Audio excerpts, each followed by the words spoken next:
시어머니 생신자리 모두 웃는 그 순간 정숙이 김치통을 식탁에 쿵 내려놓는다. 이번 김치는 제가 직접 담근 겁니다. 진짜 김치예요. 뚜껑이 열리자 김치 국물 대신 통장 사본이 흩날린다. 이게 당신들이 말하는 체면값이에요. 30년 동안 절인 건 김치가 아니라 나였어요. 시어머니가 소리친다. 너가 단단히 미쳤구나. 정숙은 차갑게 웃는다. 네, 미쳤어요. 당신들 체면에 절여졌으니까요. 붉은 김치 국물이 터지며 식탁 위가 아수라장이 된다. 구독과 좋아요는 무료이고 댓글은 덕담 한마디면 됩니다. 늘 건강과 복이 함께 하시길 바랍니다. 지금 이야기 시작합니다.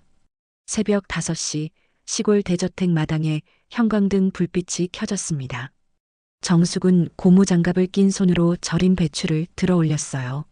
물기가 철철 흐르는 배추를 양손으로 쥐고 흔들자 새벽 공기 속에 소금물 냄새가 번졌습니다. 허리를 굽혔다 폈다 하는 동작이 반복될 때마다 뼈에서 뚝뚝 소리가 났어요. 68배 나이에도 정숙의 손놀림은 빨랐습니다. 30년을 이 집에서 김장을 해왔으니까요. 대야에 담긴 배추를 헹구고 또 헹구는 동안 정숙은 멍하니 하늘을 올려다봤어요. 아직 어둠이 가시지 않은 하늘 한쪽에 별이 반짝이고 있었죠.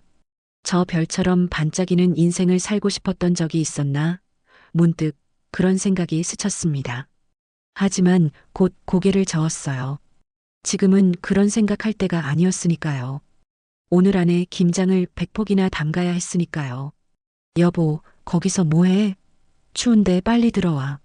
남편 만수가 마루 끝에 서서 소리쳤습니다. 잠옷바람에 덧옷을 걸친 만수는 따뜻한 방에서 막 나온 듯 얼굴이 발그레했어요. 손에는 따뜻한 커피 잔을 들고 있었죠. 정숙은 고개만 끄덕이고 다시 배추를 헹궜습니다. 만수는 마당으로 나오지 않았어요. 그저 문턱에 서서 지켜볼 뿐이었죠. 도와주겠다는 말은 단 한마디도 없었습니다. 올해는 몇 폭이나 담그는 거야? 100폭이요. 우리 집 먹을 거랑 신우이 집에 보낼 거랑. 그래, 정자네 집에도 넉넉히 보내야지. 정자가 당신 김치 아니면 밥도 못 먹는다잖아. 애들도 이모 김치만 찾는데. 만수는 그렇게 말하고는 커피를 한 모금 마시더니 다시 방으로 들어갔습니다. 따뜻한 방으로 말이죠. 정숙은 물기를 털어내던 손을 멈추고 허공을 바라봤어요. 신우이 정자는 만수의 여동생. 결혼한 지 20년이 넘었지만 여전히 오빠 집에 의지하고 있죠. 명절 때마다, 김장철마다, 심지어 조카 생일 때도 전화를 걸어옵니다. 언니, 김치 좀 보내줘. 우리 애들이 언니 김치만 찾아. 시판 김치는 입에도 안 대더라고. 정숙은 씁쓸하게 웃었습니다. 그래요, 내 김치는 맛있죠. 30년 동안 손맛을 들여서 만든 김치니까요. 새벽마다 일어나서 배추 고르고 소금물에 절이고 양념 버무리고 손에 고춧가루 물이 들고 허리가 끊어질 것 같아도 참으면서 만든 김치니까요. 하지만 그 김치 속에 내 인생이 다 절여졌다는 건 아무도 모를 거예요. 아무도 물어보지 않았으니까요. 정숙은 헹군 배추를 커다란 대야에 차곡차곡 담았습니다. 물기를 빼기 위해 배추를 비스듬히 세워두고 부엌으로 들어가 양념을 준비했어요. 고춧가루 5kg, 멸치 액젓 2병, 새우젓 1통, 마늘 2망, 생강 1덩이. 모두 정숙이 직접 장을 봐서 준비한 재료들이었죠. 만수는 돈만 냈을 뿐 장 보는 일에는 관심 하나도 없었습니다. 양념을 버무리는 동안 손에 빨간 물이 들었습니다. 고춧가루 가루가 손톱 밑으로 파고들어 따끔거렸지만 정숙은 개의치 않았어요. 이 정도 아픔은 익숙했으니까요. 30년 동안 매년 겪는 일이었으니까요. 정숙은 양념을 버무리면서 문득 생각했습니다. 이 빨간 양념이 내 인생 색깔 같다고요. 매콤하고 짜고 때로는 쓰기까지 한 색깔이라고요. 엄마, 김장하세요? 막내딸 지민이 부엌으로 들어왔습니다. 35의 지민은 이혼하고 친정으로 돌아온 지 1년이 넘었어요. 남편의 외도로 상처받은 딸을 보며 정숙은 마음이 아팠습니다. 하지만 딸에게는 아무 말도 하지 않았어요. 그저 따뜻한 밥을 차려주고 곁에 있어주는 것 뿐이었죠. 응, 오늘 다 담가야 해. 100폭이나 되니까 혼자서는 힘든데. 너도 좀 도와줄래? 네, 엄마. 제가 배추 버무리는 거 도와드릴게요. 혼자 하시면 손 다치세요. 지민이 앞치마를 두르고 정숙 옆에 섰습니다. 모녀는 말없이 배추를 버무렸어요. 김칫솔을 배추잎 사이사이에 넣고 겉잎으로 감싸서 통에 담았습니다. 빨간 양념이 손에 묻고 김치 국물이 바닥에 떨어졌어요. 정숙은 딸과 함께 김장을 하면서 문득 마음이 따뜻해졌습니다. 적어도 딸만큼은 자기 곁에 있으니까요. 엄마, 이번에도 고모 집에 많이 보내세요? 지난번에도 거의 반은 보냈잖아요. 지민이 조심스럽게 물었습니다. 정숙은 대답 대신 한숨을 쉬었어요. 그래야지. 내 아버지가 그러래. 정자 집에 넉넉히 보내라고. 맨날 고모 집만 챙기네요. 우리 집 김치는요? 냉장고에 김치통 몇 개나 남아요? 우리 집 것도 있어. 걱정 마. 2통은 우리가 먹을 거야. 하지만 정숙은 알고 있었습니다. 냉장고 속 김치통은 고작 2개뿐이라는 걸요. 100포기 중에서 우리 집 몫은 20포기도 안 된다는 걸요. 나머지는 모두 신우이 집으로 갈 겁니다. 트렁크 가득 실어서 만수가 직접 가져다 줄 거였어요. 그리고 정자는 고맙다는 말 한마디 하고는 또다시 당연하게 필요할 때 전화를 걸어올 겁니다. 언니, 김치 또 떨어졌어요. 이번엔 좀 더 보내주면 안 돼요? 정숙은 김치통 뚜껑을 덮으며 속으로 중얼거렸습니다. 그 사람 입맛만 챙기다 내 인생 맛은 다 갔다. 목소리는 작았지만 그 안에 담긴 서글픔은 무거웠습니다. 정숙은 손에 묻은 고춧가루를 물로 씻어냈어요. 하지만 손톱 밑에 박힌 빨간 자국은 쉽게 지워지지 않았습니다. 마치 그녀의 인생처럼 말이죠. 30년 동안 이 집에 들어와서 시누이 뒷바라지하고 시어머니 모시고 남편 체면 세워주고 정작 정숙 본인의 체면은 정숙 본인의 인생은 어디로 갔을까요? 해가 떠올랐습니다. 마당에는 김장을 마친 흔적이 가득했어요. 빈대야, 고춧가루 자루, 소금 포대. 정숙은 김치통을 하나하나 냉장고에 넣으며 생각했어요. 올해도 이렇게 김장이 끝났구나. 내년에도 그 다음 해에도 나는 이렇게 김장을 하고 있을 거예요. 시누이를 위해, 남편을 위해, 체면을 위해. 그러다 언젠가는 내 손에 든 건 김치 국물이 아니라 후회뿐이겠죠. 정숙은 냉장고 문을 닫았습니다. 그 안에는 우리 집 김치통 하나만 덩그러니 놓여 있었어요.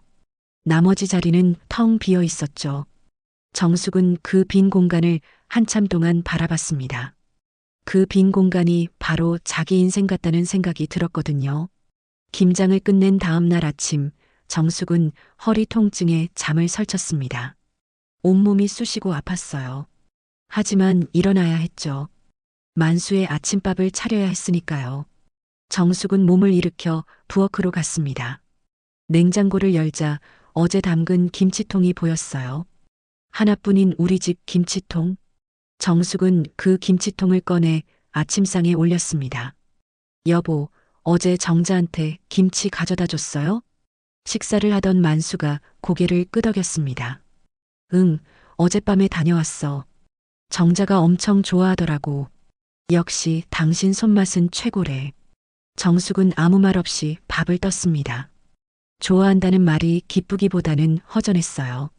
30년 동안 들어온 말이었으니까요. 정자가 좋아한다. 정자네 식구들이 좋아한다. 정자네 애들이 좋아한다. 그럼 나는요?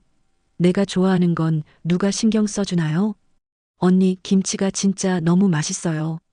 점심때쯤 시누이 정자에게서 전화가 걸려왔습니다. 정숙은 설거지를 하다 말고 전화를 받았어요. 그래, 다행이네. 맛있게 먹어. 근데 언니, 김치통이 좀 묵직하더라고요. 혹시 양념을 많이 넣으신 거예요? 하. 정숙은 이상한 느낌이 들었습니다. 김치통이 묵직하다니 무슨 소리일까요? 정숙은 언제나처럼 김치를 담갔을 뿐인데 말이죠. 글쎄, 평소처럼 담갔는데. 왜 그래? 아, 아니에요. 그냥 느낌이 그랬어요. 어쨌든 맛있어요, 언니. 고마워요. 정자는 그렇게 말하고 전화를 끊었습니다. 정숙은 핸드폰을 내려놓고 고개를 갸웃거렸어요. 뭔가 이상했습니다. 정자의 목소리에 묘한 기운이 느껴졌거든요. 하지만 정숙은 곧 그 생각을 털어냈습니다. 그저 김치통이 무거웠던 것 뿐이겠죠. 그런데 사흘 뒤 정자의 남편한테서 전화가 걸려왔습니다. 정숙은 애들 고모부가 전화를 거는 게 신기했어요. 평소에는 정자만 연락을 했거든요. 처남댁, 혹시 김치통에 뭐 넣으신 거 있어요? 애들 고모부의 목소리는 조심스러웠지만 뭔가 따지는 듯한 느낌이 들었습니다. 정숙은 어리둥절했어요. 무슨 소리예요? 김치통에 뭘 넣어요? 김치 넣었죠. 아니, 그게 아니라 혹시 돈 같은 거요? 통장이나 그런 거 말이에요. 정숙의 손에서 핸드폰이 떨어질 뻔했습니다. 통장이요? 돈이요? 무슨 소리인지 도통 이해가 가지 않았어요. 무슨 말씀을 하시는 거예요? 내가 왜 김치통에 돈을 넣어요? 그럼 처남댁이 모르고 넣으신 건가요? 아니면 혹시 형님이 넣은 건가요? 애들 고모부 목소리가 점점 낮아졌습니다. 정숙은 가슴이 철렁 내려앉았어요. 남편이 김치통에 무언가를 넣었다고요? 지금 무슨 말씀을 하시는 건지 모르겠어요. 제대로 설명 좀 해주세요. 처남댁, 우리도 당황스러워서 그래요. 김치를 꺼내 먹으려고 통을 열었는데 밑바닥에서 비닐봉지가 나왔거든요. 근데 그 안에 통장하고 도장이 들어있더라고요. 정숙은 숨이 막혔습니다. 김치통 속에서 통장과 도장이라니요. 그게 정말이에요? 네, 처남댁. 우리도 깜짝 놀랐어요. 이름은 형님 이름으로 되어 있던데 혹시 비상금인가 싶어서요. 처남댁도 모르시는 거면 이거 좀 곤란한데요. 고모부는 말끝을 흐렸습니다. 정숙은 전화를 끊고 그 자리에 주저앉았어요. 머릿속이 하얘졌습니다. 통장과 도장, 만수 이름으로 된 통장, 비상금. 정숙은 손이 부들부들 떨렸습니다. 그때 현관문이 열리고 만수가 들어왔습니다. 정숙은 벌떡 일어나 남편을 마주봤어요. 여보, 김치통에 통장 넣은 거 당신이에요? 만수의 얼굴이 순간 굳었습니다. 그 표정만으로도 정숙은 알 수 있었어요. 남편이 넣었다는 걸요. 뭐? 무슨 소리야? 정자네 집에서 전화 왔어요. 김치통에서 통장이 나왔다고요. 당신 이름으로 된 통장이요. 만수는 잠시 말을 잇지 못했습니다. 그러다 얼굴이 하얗게 질렸어요. 그게 아니라. 뭐가 아니에요? 당신이 넣은 거 맞잖아요. 정숙의 목소리가 떨렸습니다. 분노인지 억울함인지 배신감인지 알 수 없는 감정이 치밀어 올랐어요. 당신, 내가 김장하는 걸 이용해서 김치통에 몰래 통장을 숨긴 거였어요? 만수는 변명을 늘어놓기 시작했습니다. 아니야, 정수가. 그건 오해야. 그냥 오래된 계좌야. 내가 깜빡하고 김치통에 넣어둔 거야. 일부러 숨긴 게 아니라고. 깜빡했다고요? 김치통에 통장을 깜빡 넣어요? 말 같지도 않은 소리를 해요. 정숙은 소리쳤습니다. 30년 결혼 생활에서 남편에게 이렇게 소리를 지른 건 처음이었어요. 만수는 당황해서 손을 내저었습니다. 정수가 진짜야. 나도 잊고 있었던 통장이야. 별로 중요한 거 아니야. 아무것도 아니라면서 그것도 하필 내가 담근 김치통 속에 감춰놨어요? 정숙의 눈에서 눈물이 흘러내렸습니다. 억울했어요. 새벽부터 허리 휘어가며 담근 김치통이 남편의 비밀 통장을 숨기는 도구였다니요. 정숙은 무릎이 꺾이는 것 같았습니다. 당신 내가 평생 바보일 줄 알았어요? 만수는 대답하지 못했습니다. 그저 고개를 숙인 채 서 있을 뿐이었죠. 정숙은 남편을 보며 깨달았습니다. 이 사람에게 자기는 아내가 아니라 그저 김치 담그는 사람이었다는 걸요. 체면을 지켜주는 도구였다는 걸요. 여보, 미안해. 나도 내가 왜 그랬는지 모르겠어. 미쳤었나 봐. 그냥 순간적으로 그랬던 거야. 만수가 사과했지만 정숙의 귀에는 들리지 않았습니다. 정숙은 방으로 들어가 문을 닫았어요. 그리고 이불을 뒤집어 쓰고 소리 없이 울었습니다. 30년 동안 참아온 눈물이 한꺼번에 쏟아져 내렸습니다. 밤이 되었습니다. 정숙은 잠들지 못했습니다. 그 통장에는 얼마나 들어있을지, 그리고 그 돈은 어디서 나온 건지 문득 궁금해졌습니다. 정숙은 불길한 예감이 들었습니다. 혹시 그 돈이 자기가 절약해서 남편에게 준 생활비에서 나온 건 아닌지 온갖 생각으로 잠을 이루지 못했습니다. 사흘 뒤 토요일 오후였습니다. 정숙은 거실에서 빨래를 개고 있었어요. 만수는 며칠째 정숙 눈치를 보며 조용히 지냈습니다. 사과도 여러 번 했지만 정숙은 제대로 대답하지 않았어요. 마음속 응어리가 풀리지 않았거든요. 김치통에서 통장이 나왔다는 그 말이 계속 머릿속을 맴돌았습니다. 남편이 왜 그런 짓을 했을까? 무엇을 숨기려고 했을까? 생각할수록 가슴이 답답했어요. 현관 초인종이 울렸습니다. 정숙이 문을 열자 신우이 정자가 서 있었어요. 손에는 문제의 커다란 김치통을 들고 있었죠. 그 김치통을 보는 순간 정숙의 가슴이 철렁 내려앉았습니다. 저 안에 비상금 통장이 들어 있었던 거겠죠. 정자의 얼굴은 평소와 달리 굳어 있었습니다. 언제나 밝고 명랑했던 정자의 모습은 온데간데 없었어요. 대신 어색하고 불편한 표정만이 얼굴에 가득했습니다. 정숙은 말없이 문을 열어주었고 정자는 조심스럽게 안으로 들어왔어요. 정자는 거실로 들어와 김치통을 식탁 위에 조심스럽게 올려놓았습니다. 통을 내려놓는 소리가 유난히 크게 울렸어요. 마치 무언가 무거운 것이 떨어지는 소리 같았습니다. 정숙은 그 소리를 들으며 가슴이 두근거렸어요. 만수가 방에서 나와 여동생을 봤습니다. 만수의 얼굴은 순식간에 창백해졌어요. 정자는 아무 말 없이 김치통 뚜껑에 손을 올렸습니다. 정숙은 숨을 죽이고 지켜봤어요. 뚜껑이 천천히 열렸습니다. 빨간 김치 국물이 보였어요. 정자는 비닐장갑을 끼고 김치를 조심스럽게 덜어냈습니다. 하나, 둘, 셋.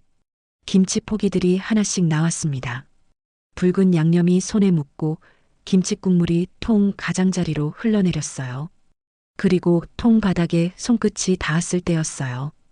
투명한 비닐봉지가 나왔습니다. 김치 국물에 젖어서 빨갛게 물든 비닐봉지. 그 안에 무언가가 들어 있었어요. 정자가 그것을 조심스럽게 집어들었습니다. 김치 국물이 뚝뚝 떨어졌어요. 정자는 싱크대로 가서 비닐봉지를 깨끗하게 씻어냈습니다. 김치 국물이 하얗게 흘러내렸어요. 그리고 비닐봉지 안의 내용물이 선명하게 드러났습니다. 통장이었습니다. 그리고 도장도 함께 들어 있었죠. 정숙의 입술이 바짝바짝 말랐습니다. 손도 부들부들 떨렸어요. 정자가 비닐봉지를 열고 통장을 꺼냈습니다. 표지에는 은행 이름이 선명하게 적혀 있었고 예금주 칸에는 박만수라는 이름이 정확하게 찍혀 있었어요. 정숙은 그 이름을 보는 순간 온몸의 피가 식어가는 기분이었습니다. 정자가 통장을 식탁 위에 조심스럽게 올려놓았습니다. 아무도 한마디 말이 없었어요.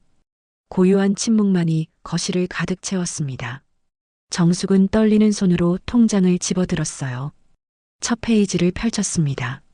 그리고 눈에 들어온 숫자 3,200만 원.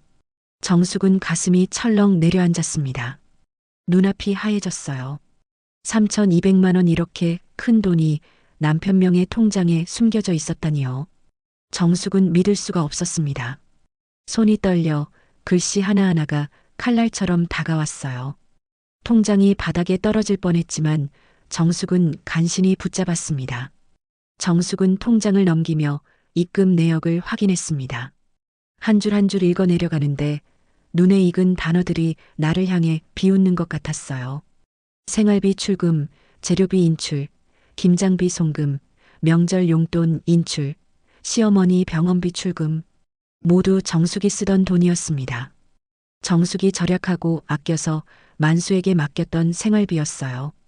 그 돈을 남편이 조금씩 빼돌렸던 겁니다. 몇 년 동안이나 말이죠. 정숙의 눈에서 눈물이 주르륵 흘러내렸습니다. 만수는 고개를 숙인 채 아무 말도 하지 못했습니다. 입술만 파르르 떨릴 뿐이었죠. 정자는 난처한 표정으로 오빠와 언니를 번갈아 봤어요. 무슨 말을 해야 할지 몰랐습니다. 이 상황이 너무나 불편했거든요. 막내딸 지민이 방에서 나왔습니다. 소란스러운 기척에 잠에서 깬 거였어요. 지민은 식탁 위에 김치통과 통장, 그리고 눈물 흘리는 엄마를 봤습니다. 순간 무슨 일이 벌어졌는지 직감적으로 알아차렸어요. 지민이가 통장을 집어들고 내역을 확인했습니다. 눈이 점점 커졌어요. 그리고 아버지를 노려봤습니다. 지민의 눈빛에는 실망과 분노가 가득했어요. 정숙은 김치통을 바라봤습니다. 빨간 김치 국물이 통 가장자리에 흘러내리고 있었어요. 그 모습이 마치 피눈물 같았습니다. 자기 인생이 흘러내리는 것 같았어요. 30년 동안 절인 인생이 이렇게 김치 국물처럼 흘러내리고 있었습니다. 정숙은 생각했습니다. 자기가 그동안 얼마나 바보같이 살았는지를요. 새벽마다 일어나 김장하고 명절마다 음식 장만하고 시어머님 수발 들고 시누이 뒷바라지하고 그렇게 절약한 돈을 남편이 몰래 빼돌렸다니요. 그것도 자기 명의로 통장을 만들어서 숨겨놨다니요. 정자가 조용히 입을 열었습니다. 언니, 저도 이거 정말 놀랐어요. 처음엔 언니가 비상금 만드신 줄 알았어요. 근데 오빠 이름이더라고요. 그래서 이렇게 가져온 거예요. 정자의 목소리는 조심스러웠습니다. 정숙은 고개를 끄덕였지만 아무 말도 하지 않았어요. 할 말이 없었습니다. 아니, 할 말이 너무 많았지만 입 밖으로 나오지 않았어요. 만수가 간신히 입을 열었습니다. 정수가, 미안해. 나도 사정이 있었어. 정숙은 남편을 똑바로 쳐다봤습니다. 눈물로 범벅이 된 얼굴로 남편을 응시했어요. 만수는 정숙의 눈빛을 마주하지 못하고 고개를 돌렸습니다. 정숙은 깨달았습니다. 이 남자에게 자기는 아내가 아니었다는 걸요. 그냥 김치 담그는 사람, 체면 세워주는 도구였다는 것을요. 정숙은 통장을 탁자 위에 탁 내려놓았습니다. 그리고 자리에서 일어났어요. 다리에 힘이 풀려서 비틀거렸지만 지민이 재빨리 엄마를 붙잡아줬습니다.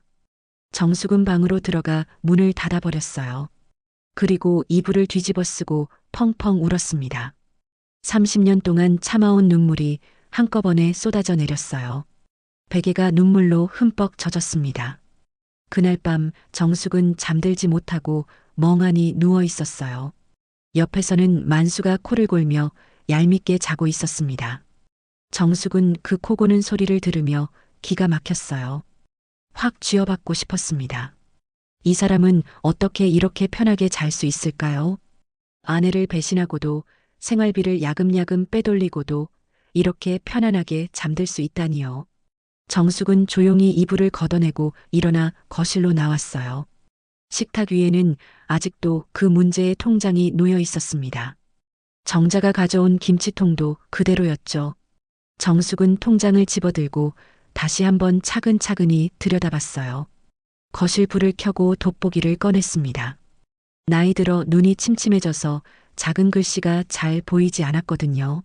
정숙은 돋보기로 통장 내역을 한 줄 한 줄 확인했습니다.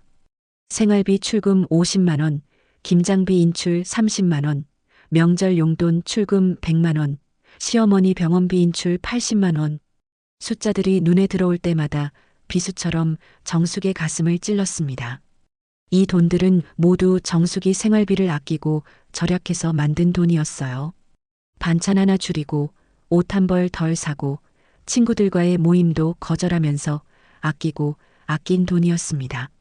그 돈을 남편이 몰래 빼돌려서 자기 명의 통장에 넣어뒀던 거예요. 정숙은 계산기를 꺼냈습니다. 손가락으로 하나하나 입력하며 총액을 계산했어요. 2년 동안 빼돌린 금액이 정확히 얼마인지 확인하고 싶었습니다. 계산기 화면에 숫자가 떴어요. 2,800만 원. 정숙은 한숨을 쉬었습니다. 오래 참았던 숨 같았어요. 2년 동안 한 달에 100만 원 이상씩 빼간 셈이었어요. 정숙이 허리띠를 졸라매고 절약한 돈을 남편은 그렇게 쉽게 빼돌려 가져갔던 겁니다. 그때 막내딸 지민이 방에서 나왔습니다. 지민도 잠을 이루지 못한 모양이었어요. 머리가 헝클어진 채 거실로 나온 지민은 엄마 옆에 앉았습니다. 엄마, 못 자고 나온 거예요? 정숙은 고개를 끄덕였습니다. 지민은 어머니 손에 들린 통장을 봤어요.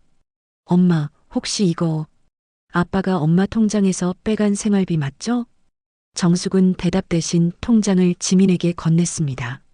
지민이 통장을 펼쳐보더니 깊게 한숨을 쉬었어요. 2,800만 원이나. 엄마, 이거 다 엄마 돈이잖아요. 그러게 말이다. 정숙의 목소리는 힘이 없었습니다. 지민은 어머니를 안타깝게 바라봤어요. 엄마, 아빠한테 돌려받아야 해요. 이건 명백히 엄마 돈이에요. 돌려받는다고 그 돈이 다시 돌아올까? 이미 쓴 돈인데. 정숙은 쓸쓸하게 웃었습니다. 지민은 분했지만 어쩔 도리가 없었어요. 통장은 아버지 명의였고 법적으로 따지기도 애매했으니까요. 다음 날 아침 만수가 일어났습니다.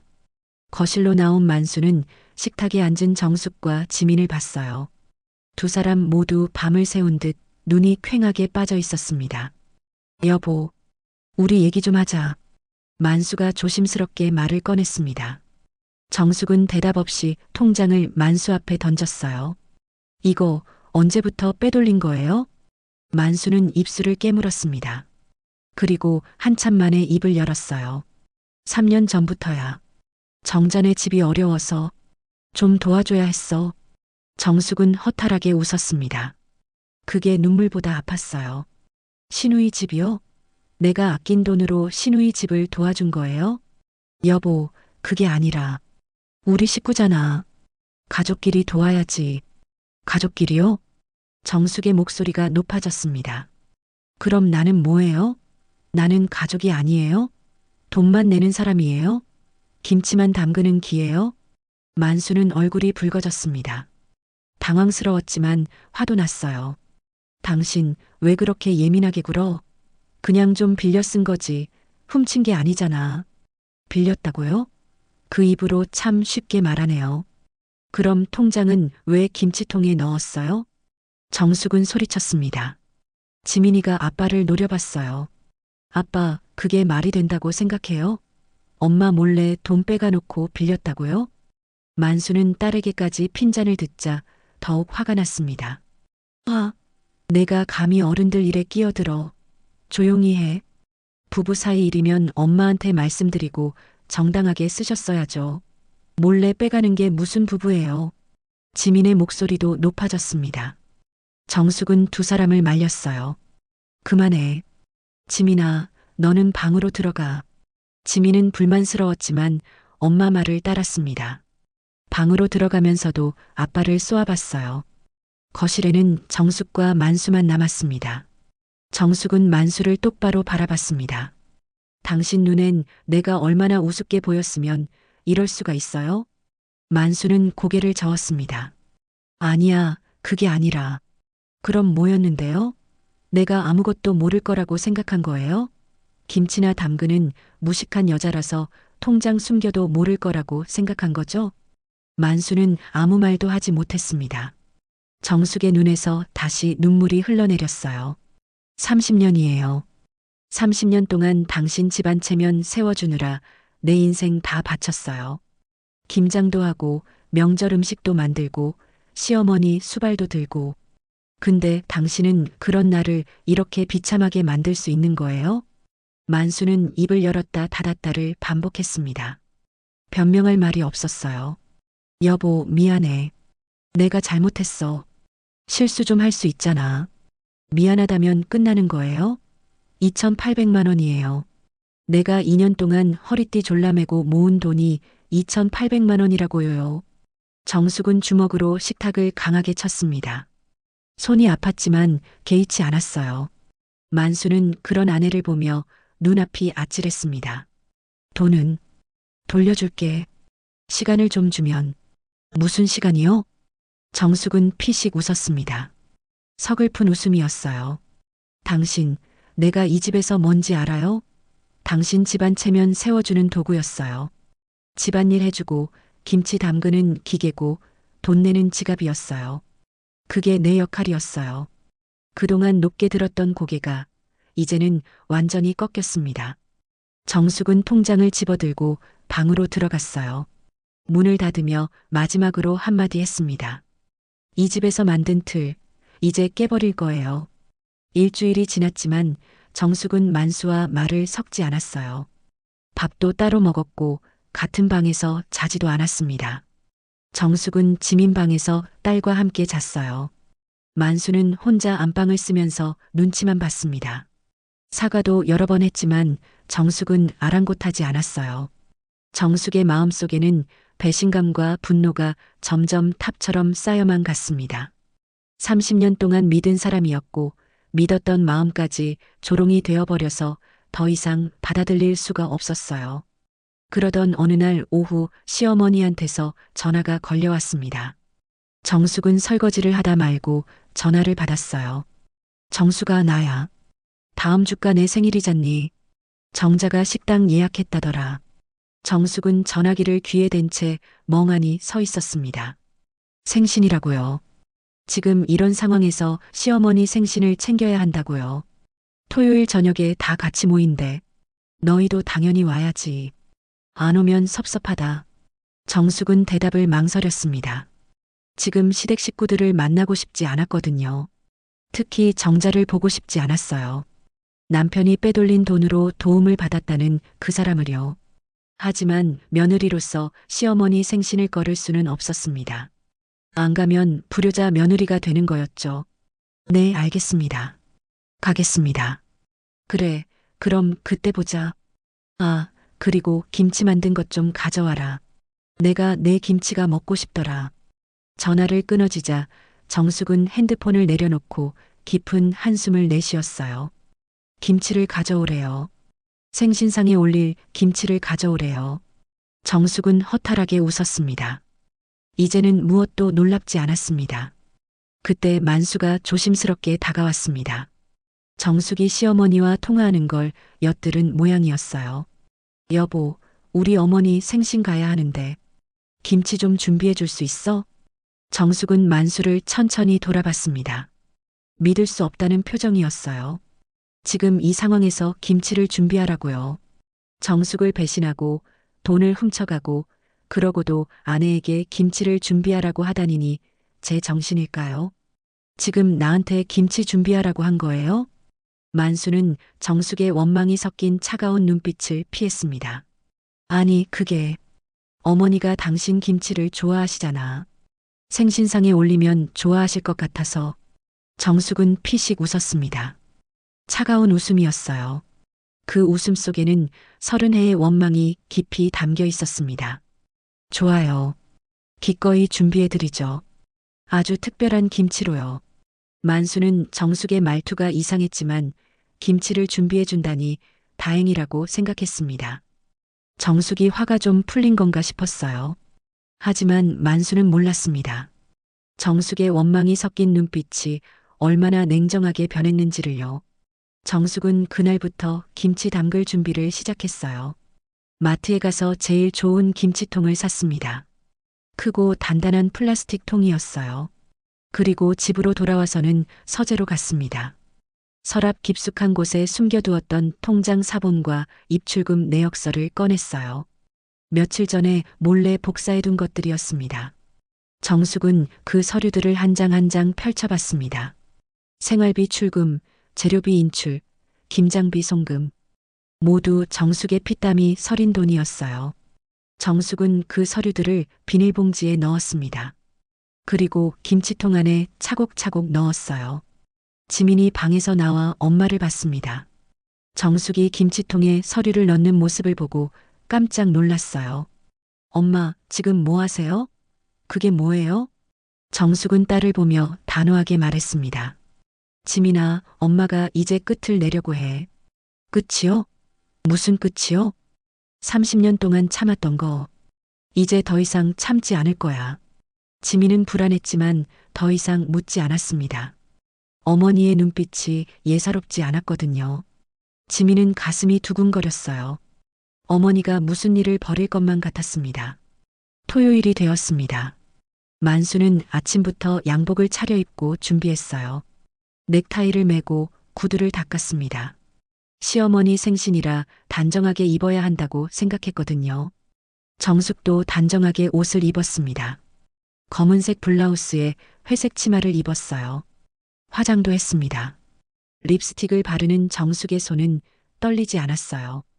오히려 담담했습니다. 정숙은 부엌에서 커다란 김치통을 꺼내왔어요. 만수가 김치통을 보며 환하게 웃었습니다.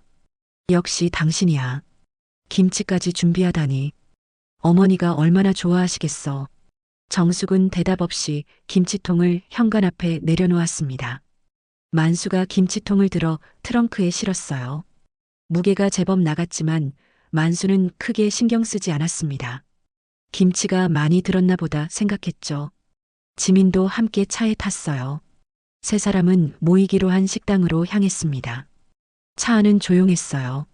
아무도 말을 하지 않았습니다. 라디오에서 음악이 흘러나왔지만 아무도 듣지 않았어요. 정숙은 창밖을 내다보며 생각했습니다. 오늘이 마지막이다. 오늘 모든 걸 끝내겠다. 식당에 도착하자 시댁 식구들이 이미 모여 있었습니다. 시어머니는 한복을 곱게 차려입고 앉아 있었어요. 옆에는 시누이 정자가 있었고 정자의 남편과 아이들도 함께였습니다. 모두 밝은 얼굴로 웃고 있었어요. 정숙은 그 뻔뻔하고 역겨운 모습을 보며 피가 거꾸로 솟는 기분이었습니다. 저 사람들은 아무것도 모르고 있구나. 자기들이 먹었던 김치가 어떤 의미였는지, 그 김치를 만든 사람이 얼마나 고통받았는지를요. 정숙은 인사를 했습니다.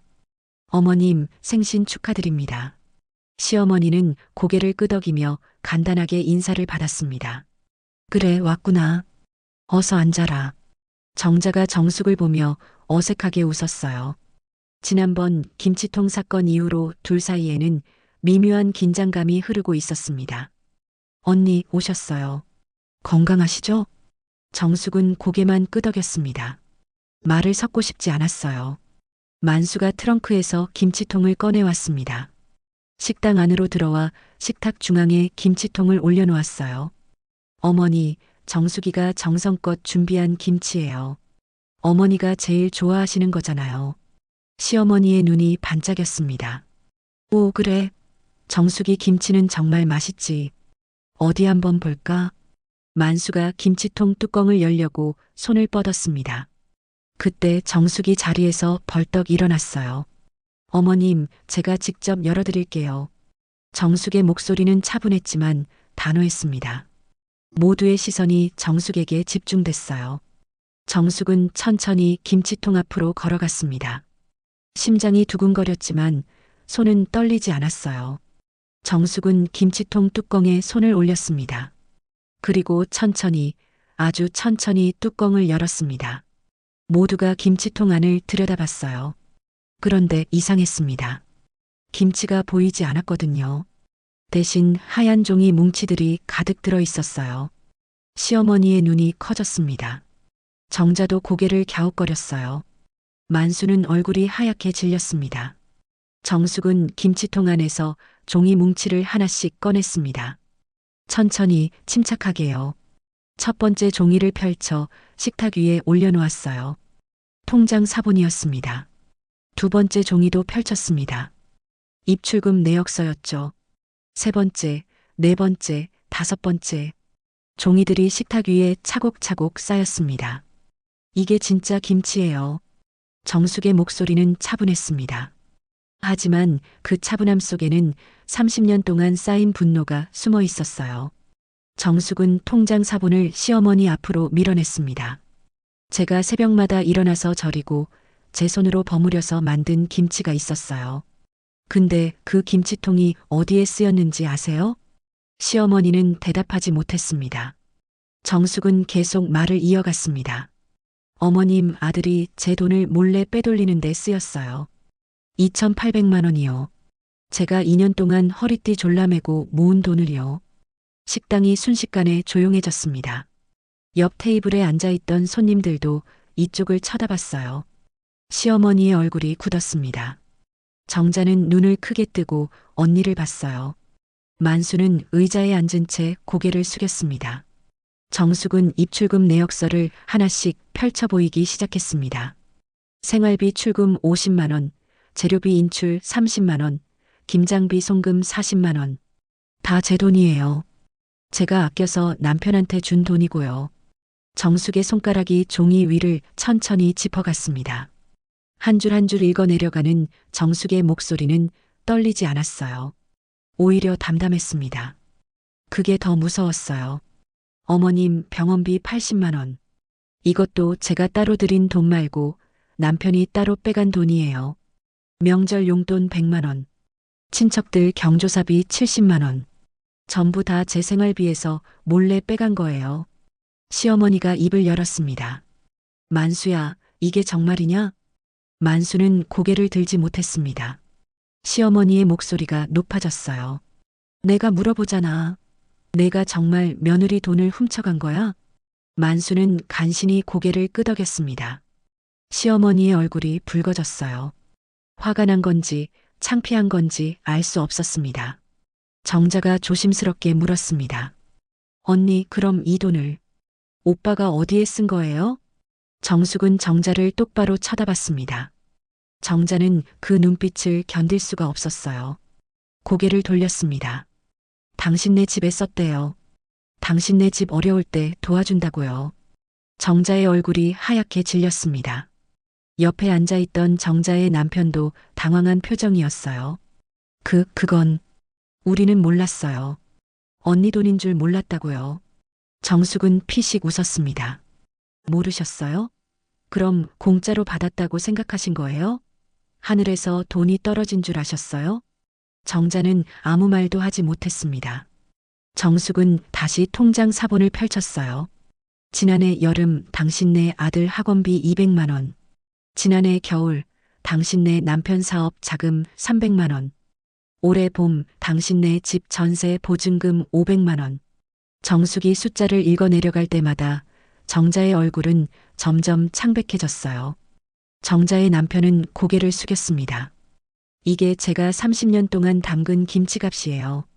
당신들 체면값이고요.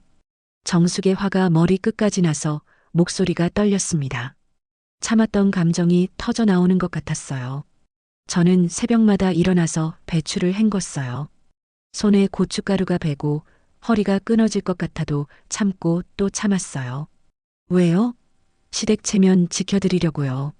어머님 생신이면 음식 장만하고 명절이면 온갖 음식 다 만들고. 근데 그게 뭐였어요?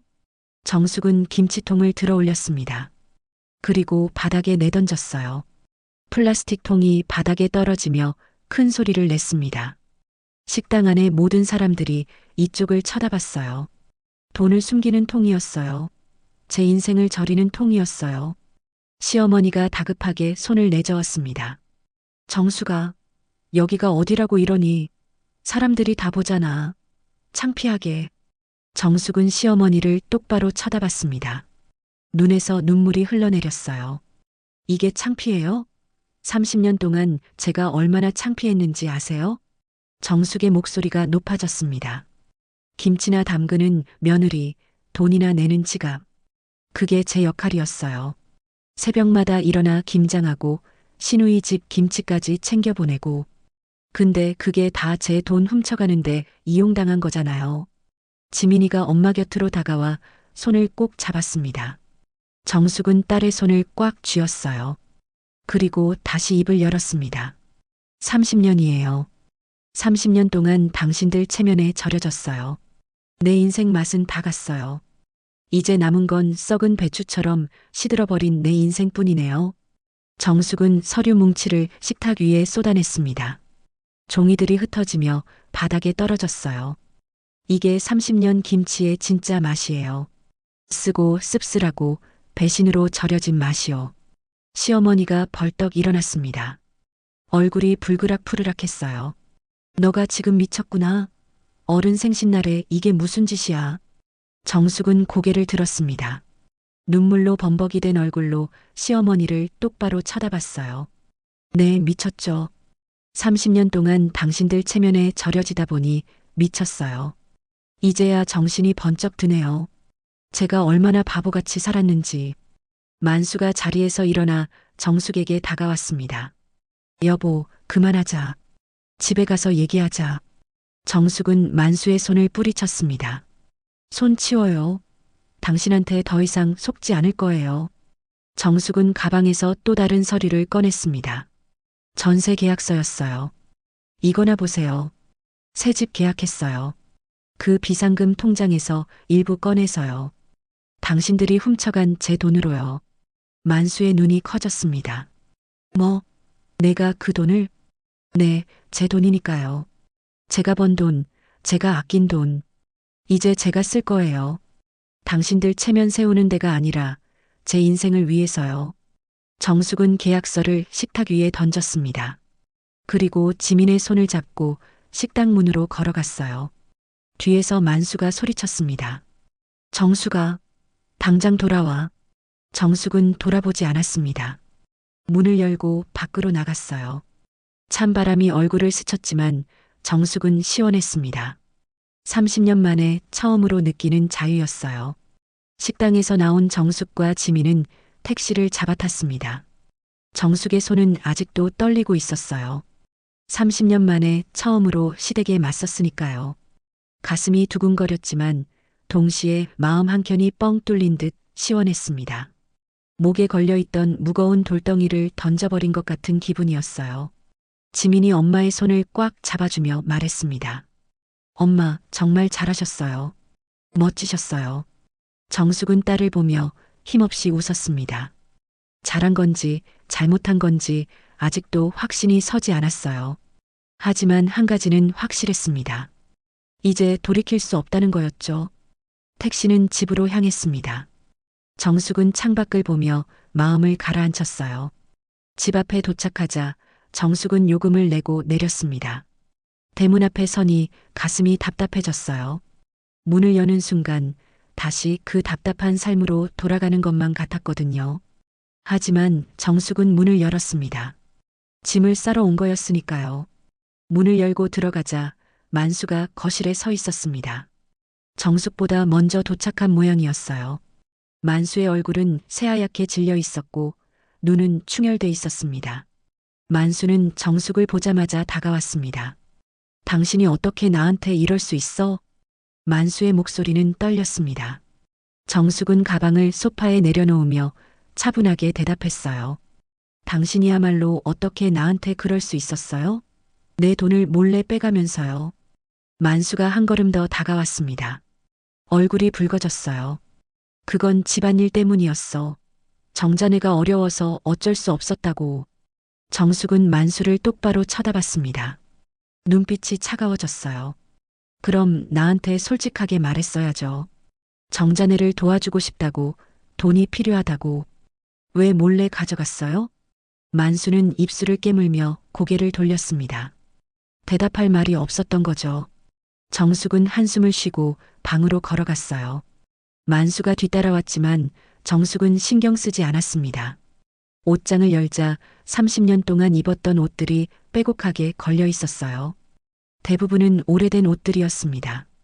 정숙은 그 옷들을 하나씩 꺼내 캐리어에 넣기 시작했어요. 만수가 방으로 들어와 서 있었습니다. 한참을 망설이더니 무릎을 꿇었어요. 여보, 미안해. 내가 정말 잘못했어. 용서해줘. 정숙은 짐 싸는 손을 멈췄습니다. 뒤를 돌아보니 만수가 무릎 꿇은 채 고개를 숙이고 있었어요. 30년 결혼 생활에서 처음 보는 광경이었습니다. 하지만 정숙의 마음은 움직이지 않았어요. 그 무릎이 진심으로 보이지 않았거든요. 일어나요. 그런 거 이제 안 통해요. 만수는 고개를 들었습니다. 눈에 눈물이 고여 있었어요.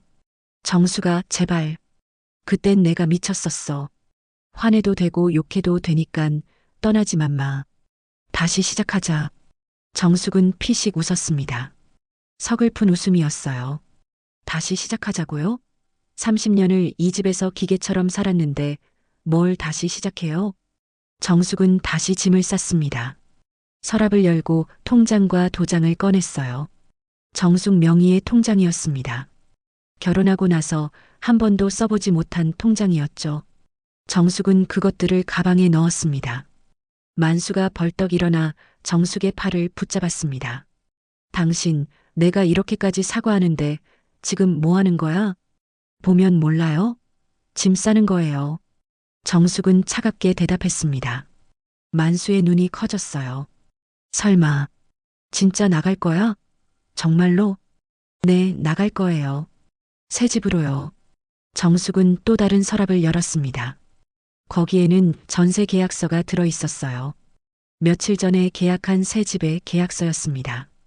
정숙은 그것도 가방에 넣었어요. 만수가 계약서를 보는 순간 얼굴이 일그러졌습니다. 그 돈으로, 내 통장에 있던 돈으로 집을 계약한 거야? 당신 통장이지만 내 돈이에요. 내가 번 돈, 내가 아낀 돈으로 계약했어요. 만수가 계약서를 빼앗으려 했습니다. 정숙은 재빨리 가방을 닫았어요. 손 치워요. 이건 내 거예요. 안 돼. 그 돈 제자리로 돌려놔. 내 이름으로 된 통장이야. 만수의 목소리가 높아졌습니다. 정숙은 가방을 들고 일어섰어요. 당신 이름으로 됐지만 내 돈이에요. 이제 내가 쓸 거예요. 당신들 체면 세우는 데가 아니라 내 인생을 위해 쓸 거예요. 지민이가 방문을 열고 들어왔습니다. 작은 가방을 들고 있었어요. 엄마, 저도 갈 준비 됐어요. 만수가 딸을 보며 소리쳤습니다. 지민아, 너까지 이러면 안 되지. 여긴 내 집이야. 지민은 고개를 저었습니다. 이 집에서는 더 이상 못 살겠어요. 엄마 따라갈 거예요. 만수는 딸마저 등을 돌리자 무너지는 것 같았습니다. 주저앉으며 머리를 감싸쥐었어요. 정수가, 제발, 이러지 마. 정숙은 만수를 내려다봤습니다. 한때는 사랑했던 남자였어요. 30년을 함께한 사람이었습니다. 하지만 이제는 아니었어요. 정숙은 돌아서서 방을 나섰습니다. 현관으로 걸어가는 정숙의 발걸음은 떨리지 않았습니다. 오히려 가벼웠어요. 30년 동안 짊어졌던 짐을 내려놓은 것 같았습니다. 만수가 뒤따라 나왔습니다. 정숙의 앞을 막아섰어요. 당신, 나 없이 어떻게 살려고 그래? 정숙은 만수를 똑바로 쳐다봤습니다. 혼자서요. 30년 동안 다 혼자 했어요. 이제는 진짜 혼자 자유롭게 살 거예요. 정숙은 만수를 지나쳐 대문을 열었습니다. 찬바람이 집 안으로 들어왔어요. 정숙은 그 바람을 맞으며 한 걸음 한 걸음 밖으로 나갔습니다. 지민도 뒤따랐어요. 만수가 문턱까지 나와 마지막으로 소리쳤습니다. 정수가, 후회할 거야. 정숙은 멈춰섰습니다. 뒤를 돌아보지 않은 채 말했어요. 후회는 이미 30년 동안 충분히 했어요. 30년의 무게가 조금씩 벗겨지는 것 같았어요. 정숙은 깊은 숨을 들이쉬었습니다. 택시를 잡아탔습니다. 정숙은 새 집 주소를 말했어요. 택시가 출발했습니다. 창밖으로 30년을 살았던 동네가 점점 멀어지고 있었어요. 정숙의 눈에서 눈물이 흘러내렸습니다. 슬픔인지 해방감인지 알 수 없었어요. 지민이 어머니의 어깨에 머리를 기댔습니다. 정숙은 딸의 머리를 쓰다듬었어요. 창밖으로 해가 지고 있었습니다. 붉은 노을이 하늘을 물들이고 있었어요. 정숙은 그 노을을 보며 속으로 중얼거렸습니다. 두렵지 않아. 내 인생은 지금부터 진짜 시작이야. 한 달이 지났습니다. 정숙은 새로 이사한 작은 빌라 부엌에 서 있었어요. 창문으로 아침 햇살이 들어왔습니다. 이곳은 시골 대저택과는 달랐어요. 작고 아담했지만 정숙만의 공간이었습니다. 아무도 간섭하지 않는 곳이었죠. 정숙은 새 김치통을 꺼냈습니다. 마트에서 산 작은 통이었어요. 시댁에서 쓰던 그 큰 통이 아니었습니다. 정숙은 배추를 버무리기 시작했어요. 양념을 넣고 천천히 손으로 재료를 섞었습니다. 빨간 고춧가루가 손에 묻었지만 이번에는 따갑지 않았어요. 오히려 따뜻했습니다. 정숙은 배추를 버무리며 웃었습니다. 이 김치는 오롯이 자기를 위한 것이었어요. 시어머니를 위한 것도 시누이를 위한 것도 아니었습니다. 정숙 자신과 지민을 위한 김치였죠. 정숙은 김치를 통에 담으며 생각했습니다. 이게 진짜 내 김치구나. 30년 만에 처음으로 만드는 내 마음대로 담그는 김치. 김치통을 냉장고에 넣는데 전화벨이 울렸습니다. 정숙은 손을 씻고 전화를 받았어요. 지민이었습니다. 엄마, 지금 집에 가는 중이에요. 점심 같이 먹어요. 그래, 조심히 와라. 전화를 끊고 정숙은 식탁을 닦았습니다. 이사 온 집은 깨끗했어요. 정숙이 매일 아침 정성껏 청소했거든요. 하지만 시댁에서처럼 강박적으로 하지는 않았습니다. 자기가 원할 때 자기 방식대로 했어요. 그게 너무 편했습니다. 1시간쯤 지나 초인종이 울렸습니다. 정숙이 문을 열자 지민이 서 있었어요. 손에는 과일 봉지를 들고 있었죠. 엄마, 제가 과일 샀어요. 밥 먹고 먹어요. 그래, 그러자. 모녀는 식탁에 마주 앉았습니다. 정숙이 준비한 반찬과 밥을 차렸어요. 김치도 꺼내 놓았습니다. 어제 담근 김치였죠. 지민이 김치를 집어 먹으며 눈을 빛냈습니다. 엄마, 이 김치 정말 맛있어요. 전보다 더 맛있는 것 같아요. 정숙은 웃었습니다. 그래, 똑같이 담갔는데. 아니에요. 뭔가 다른 맛이 나요. 더 행복한 맛이요. 지민의 말에 정숙은 가슴이 뭉클했습니다. 행복한 맛이라니요. 정말 그런 것 같았어요. 이번 김치는 억지로 담근 게 아니었으니까요. 마음 편하게 즐거운 마음으로 담갔으니까요. 식사를 마치고 둘은 차를 마셨습니다. 창밖으로 겨울 햇살이 따사로웠어요. 지민이 조심스럽게 물었습니다. 엄마, 아빠한테 연락 왔어요? 정숙은 고개를 끄덕였습니다. 일주일 전에 한 번 왔었어. 돈 돌려달래. 그래서 엄마는 뭐라고 하셨어요? 당연히 거절했지. 그건 내 돈이니까. 지민은 만족한 듯이 고개를 끄덕였습니다. 잠시 침묵이 흘렀어요. 정숙은 찻잔을 들고 한 모금 마셨습니다. 따뜻한 차가 목으로 넘어갔어요. 그때 초인종이 다시 울렸습니다. 정숙과 지민은 서로를 봤어요. 누가 온 걸까요? 정숙은 자리에서 일어나 문을 열었습니다. 문 밖에는 만수가 서 있었어요.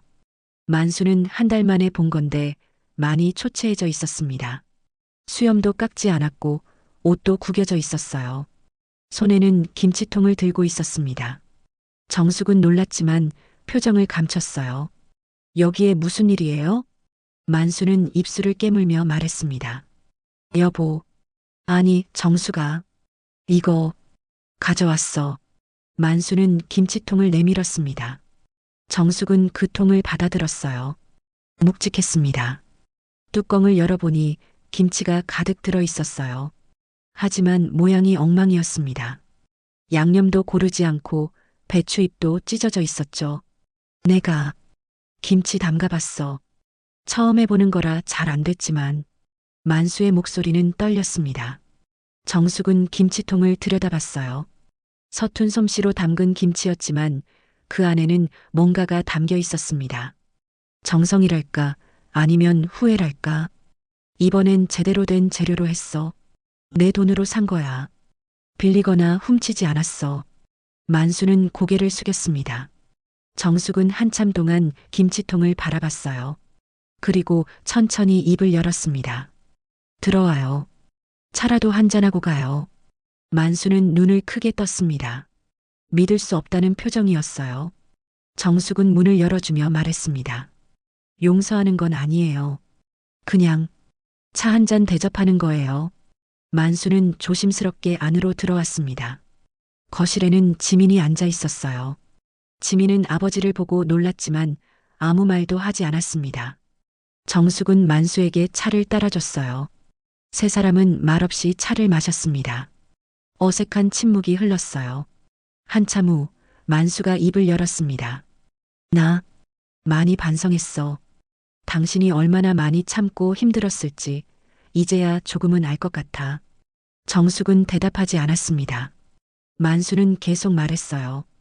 김장 한번 해보니까 정말 힘들더라고. 허리도 아프고 손도 아프고 당신이 30년 동안 이걸 혼자 했다는 게 미안해. 만수의 눈에 눈물이 맺혔습니다. 정숙은 그 모습을 보며 복잡한 심경이었어요.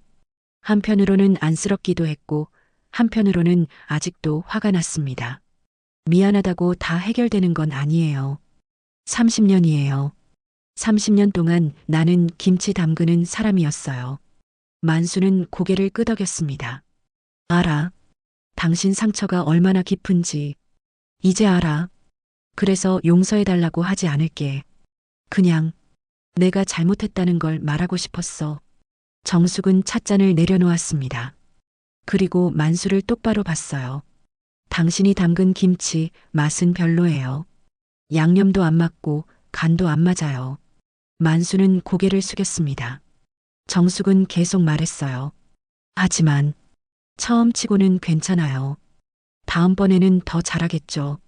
만수는 고개를 들었습니다. 정숙의 얼굴에는 미소가 번졌어요. 차갑지만 조금은 따뜻한 미소였습니다. 이제 당신도 배워야 해요. 김치 담그는 법을요. 그래야 내가 없어도 살 수 있으니까.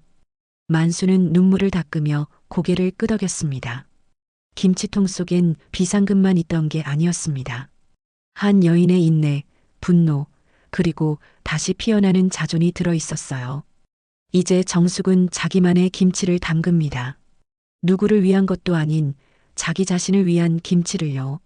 그 김치는 짜지도 맵지도 않습니다. 딱 정숙의 입맛에 맞는 행복한 맛이었어요.